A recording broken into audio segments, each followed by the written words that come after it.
I became a landscape architect primarily, I think, through my parents' interests in nature, gardening. So I've grown up with the love of plants and design, and landscape architecture seemed like a natural combination of those two things. Career-wise, I've been about 22 years since leaving university. I think the proudest thing for me is probably the different people I've worked with. Worked in a range of different landscape architecture businesses, and I've learned a lot through all those different people I've worked with.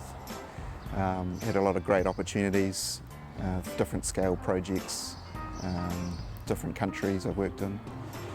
So just that, real mix of people and places has been a great thing.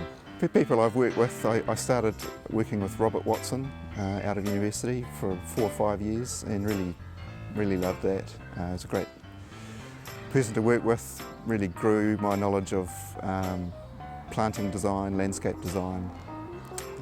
And then I worked in a range of businesses, but worked with some great people at Isthmus Group, followed by Becker, and then now at Canopy Landscape Architects. There are a couple of favourite projects that come to mind.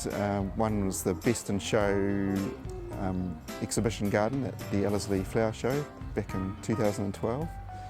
That was inspired by the Mackenzie district and the hydroelectric power scheme.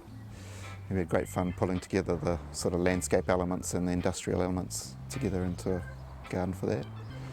And then also working over in Port Vila in Vanuatu, redeveloping the waterfront there. It was following on from Cyclone Pam. It was great working in a different culture and seeing how the people there really love their waterfront. I think landscape architecture is relevant now because, particularly in Christchurch, we're still rebuilding the city, and there's a growing awareness of the importance of good public open space, spaces at your own place that refuge and relaxation spaces. There's a growing awareness of the value of nature and interacting with nature.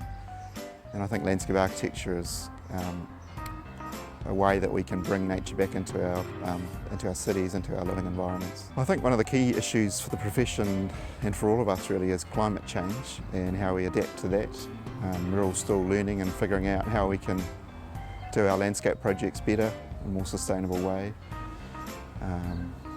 It's becoming more and more urgent, so I think we'll just have to keep pushing ourselves as a profession to how we can make the projects more sustainable.